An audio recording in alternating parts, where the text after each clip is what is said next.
আসসালামু আলাইকুম ওরহমাতুল্লাহি ওয়া বন্ধুরা, আপনি কি জানেন হযরত আইয়ুব আলাইহিস সালাম কঠিন রোগ থেকে যে দোয়ার বরকতে মুক্ত হয়েছেন?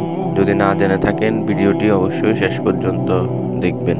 আল্লাহ তাআলা কঠিন রোগ থেকে আইয়ুব আলাইহিস সালামকে যেভাবে রক্ষা করেছেন, আমাদেরকেও সেইভাবে রক্ষা করবে ইনশাআল্লাহ। চলুন এই বিষয়ে কিছু আলোচনা করি। রোগ মুক্তির জন্য হযরত আইয়ুব আলাইহিস সালাম যে দোয়া করতেন, হযরত আইয়ুব আলাইহিস সালাম ধৈর্য ধরে আল্লাহ তাআলার প্রশংসা করতেন। হযরত আইয়ুব আলাইহিস সালাম ছিলেন তৎকালীন সময়ের এক সম্মানী ও ধনাঢ্য ব্যক্তি। গৃহপালিত প্রাণী, দাস-দাসী এবং বিস্তীর্ণ জমির মালিকানা ছিল তার। এছাড়া তিনি ছিলেন বহু সন্তানের জনক। তবে আল্লাহ তাআলা তাকে কঠিন এক পরীক্ষার সম্মুখীন করেন। সব সন্তান এবং ধন সম্পদ হারানোর পাশাপাশি তিনি এক গুরুতর শারীরিক রোগে আক্রান্ত হন। এই রোগের ফলে তার শরীরে কীট পতঙ্গ চলাফেরা করত এবং মাংস খসে পড়তে শুরু করেছিল। এমনকি শরীর থেকে হাড় এবং শিরা ছাড়া আর কিছুই অবশিষ্ট ছিল না।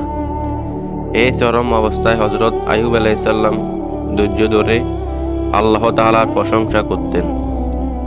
তার জিহ্বা ও হৃদয় তখনও সক্রিয় ছিল, যা দিয়ে তিনি সব সময় আল্লাহর জিকির করতেন।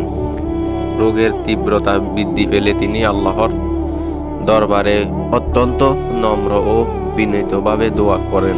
তিনি আল্লাহর কাছে এই বলেই দোয়া করেছিলেন। দোয়াটি হলো, আন্নি মাসানিয়াদ দুররু ওয়া আনতা আরহামার রাহিমিন।